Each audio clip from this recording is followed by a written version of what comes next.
3 years ago, my buddy Mike and I decided to do a camping trip in the Cascade Mountains in Washington. We'd both been camping before, but never anywhere this remote. We wanted to get away from established campgrounds and find somewhere truly isolated. We hiked about 8 miles into the backcountry and found a clearing near a small stream. It was perfect. No trails nearby, no signs of other campers, just dense forest and mountains. We set up our tent, made a fire, and spent the evening talking and drinking beer. Around 10 p.m., we put out the fire and got into the tent. The temperature was dropping fast, and we could hear the wind picking up in the trees. Mike fell asleep almost immediately, but I stayed awake for a while, listening to the sounds of the forest. Branches creaking, small animals moving through the underbrush, the stream flowing nearby. Sometime after midnight, I heard something different. Footsteps. Not animal footsteps. Human footsteps. Someone was walking around our campsite. I lay completely still, listening. The footsteps circled the tent slowly. They'd stop for a few seconds, then continue.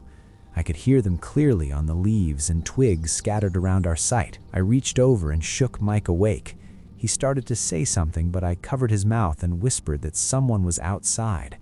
We both lay there in the dark, not moving, barely breathing. The footsteps stopped right next to the tent, maybe 2 feet from where we were lying. We could hear breathing, slow, steady breathing. Then, after maybe 30 seconds, the footsteps moved away again, heading toward the tree line. Mike whispered we should check what it was. I said absolutely not. We stayed in the tent, both of us wide awake, waiting. About 20 minutes later, we heard the footsteps again. This time, they came from a different direction, from the stream side of our camp. Again, they circled the tent. Again, they stopped right next to us. This time, we heard something else, a voice. Quiet, almost whispering, but definitely a voice. It sounded like someone talking to themselves, but we couldn't make out the words. The voice stopped, and the footsteps moved away again. This pattern continued for the next 3 hours. Every 20 or 30 minutes, the footsteps would return, circle the tent, stop near us, and then leave. Sometimes we'd hear the voice, sometimes just the footsteps. Mike wanted to yell out, ask who was there, but I convinced him not to. Something about the whole situation felt wrong. If it was another camper, why wouldn't they just approach our tent normally and say hello? Why circle us in the middle of the night? As soon as the sky started getting light, around 5:30 a.m., the footsteps stopped. We waited another hour before unzipping the tent.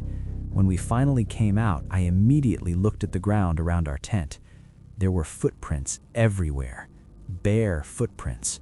Human footprints, but no shoes. They circled our tent multiple times, overlapping each other. Some were deeper than others, like whoever it was had been standing in certain spots for a while. We followed the prints, and they led into the forest in multiple directions, like the person had walked away and come back several times from different angles. But here's what really freaked us out. The prints just stopped. We followed one trail about 50 feet into the woods, and the prints ended at a tree. Not near a tree, at the tree. The last footprint was right against the trunk, toes pointing at the bark, and then nothing. No prints leading away. They just ended. We packed up our camp in less than 20 minutes and hiked back to our car.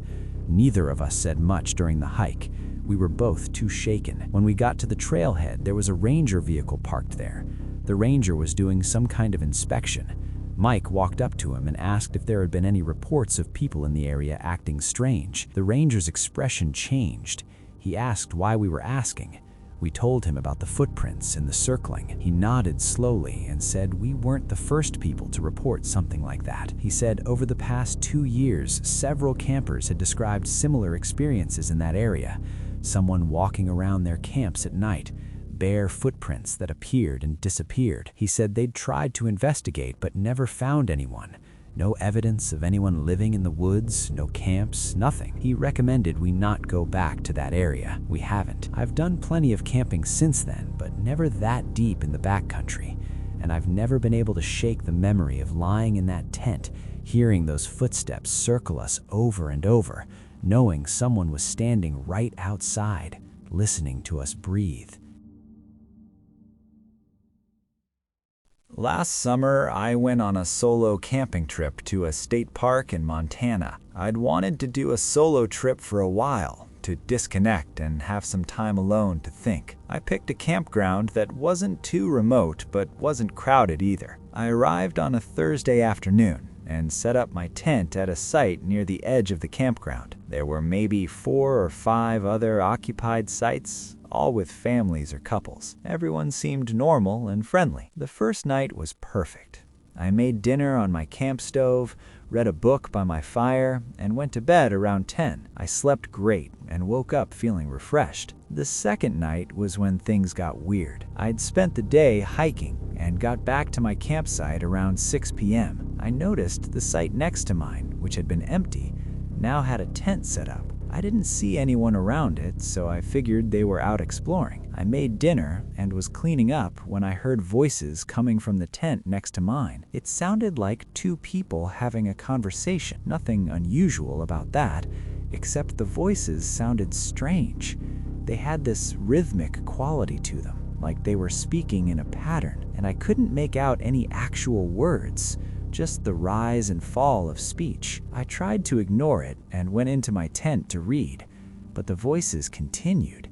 They didn't get louder or quieter, just the same steady rhythm for hours. Around 11 p.m., I finally fell asleep despite the noise. I woke up around 2 a.m. because the voices had stopped. The silence woke me up more than the noise had bothered me. I lay there in my sleeping bag listening to the normal sounds of the woods at night. Then I heard something that made my skin crawl. Someone was whispering my name. Not loudly, but clearly enough that I could hear it. Sarah. Just like that, drawn out and quiet. I sat up in my tent. My heart was pounding. I hadn't told anyone in the campground my name. I'd kept to myself and hadn't had any conversations beyond basic greetings. The whisper came again. Sarah. It was coming from the direction of the tent next to mine. I grabbed my phone and turned on the flashlight, shining it toward my tent wall in that direction. I could see a shadow through the tent fabric. Someone was standing right next to my tent. I yelled, "Who's there?"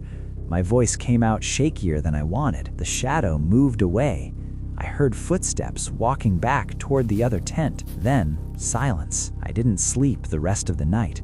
I sat in my tent with my phone in one hand and my knife in the other, waiting for sunrise. The voices never started again. As soon as it was light enough, around 6 a.m., I unzipped my tent and looked at the campsite next to mine. The tent was gone. There was no tent, no gear, nothing. The site was completely empty, just like it had been when I'd arrived. I walked over to where I'd seen the tent set up. There was no impression in the grass, no stakes holes, no sign anyone had camped there at all. I packed up my stuff immediately and went to the camp office. I asked the woman at the desk if anyone had been in the site next to mine. She checked her computer and said that site hadn't been occupied in over a week. She said I was the only person camping in that section. I told her what I'd heard and seen. She got this look on her face like she wanted to say something but wasn't sure she should. Finally, she said other campers had reported similar things, voices at night, tents that appeared and disappeared. She said the Park Service had investigated but never found an explanation. She offered to refund my camping fee for the remaining nights, and I took it. I drove straight home, a 6-hour drive that I did in one go because I didn't want to stop. I've told a few people about this experience, and most of them think I dreamed it or that it was some kind of prank. But I know what I heard. Those voices going for hours, someone whispering my name, the shadow outside my tent.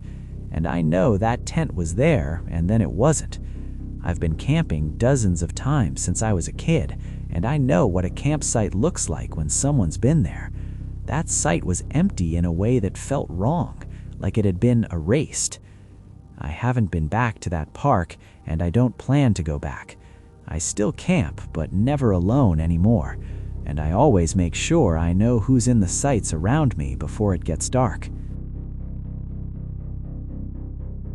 2 years ago, my girlfriend and I went camping in a national forest in Oregon. We'd reserved a campsite online and drove out on a Friday afternoon. The campground was pretty empty when we arrived. Just a few RVs and one other tent. We set up our tent and spent the evening making dinner and sitting by the fire. Around 9 p.m., a ranger came by doing rounds. He was probably in his 50s, wearing the full uniform with a ranger hat and everything. He seemed friendly enough. He asked how we were doing and reminded us that campfires needed to be fully extinguished by 11 p.m.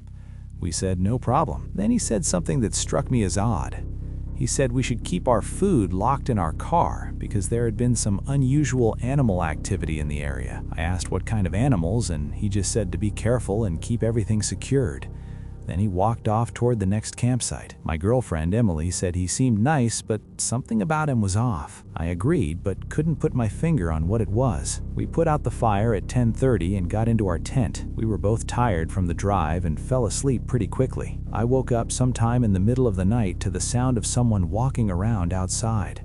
Heavy footsteps crunching on gravel and leaves. I assumed it was the ranger doing another round, but then I heard our car door open. Not unlock, just open, like it wasn't locked. I'd locked it. I was sure I'd locked it. I whispered to Emily that someone was in our car. She woke up immediately and we both listened. We could hear someone moving things around in the car, opening the glove box, moving the seats. I unzipped the tent as quietly as I could and looked out. There was someone in our car. The dome light was on. I could see it was the ranger from earlier. He was searching through our stuff. I yelled, "Hey, what are you doing?" He looked up, saw me, and got out of the car. He walked toward our tent and said he'd seen a bear near our site and was checking to make sure we didn't have any food in the car. I told him we'd put all our food in the bear box like we were supposed to. He said he was just being thorough and walked away into the darkness. Emily and I looked at each other. That was not normal ranger behavior. We checked our car and nothing was missing, but our bags had definitely been searched. Things were in different positions. We didn't sleep much after that. We kept hearing footsteps around the campground throughout the night. Sometimes they sounded far away, sometimes close to our tent. In the morning, we packed up early and went to the main ranger station to report what happened. We described the ranger who'd come to our site and searched our car. The woman at the station looked confused. She said there were only 2 rangers working this campground, and both were women. There was no male ranger on staff. She asked us to describe him again. We did, in detail. The uniform, the hat, his age, everything. She pulled up some kind of staff directory on her computer and showed us photos of everyone who worked in the forest. The man who'd come to our site wasn't in any of them. She radioed the other rangers and asked if anyone had been doing rounds in our area last night. They all said no. The campground didn't do rounds at night. She told us to file a report, which we did, but she also said something that really bothered me. She said we weren't the first people to report encounters with a male ranger who didn't exist. Over the past few years, several campers had described similar experiences. A ranger coming to their site at night, acting official but doing strange things, looking through cars, standing outside tents, asking weird questions. They'd reviewed security footage from the entrance gates and never found anyone matching the description entering or leaving. They'd searched the entire forest multiple times and found no sign of anyone living out there or impersonating a ranger. We left that day and never went back. I still don't know who that man was or what he was doing.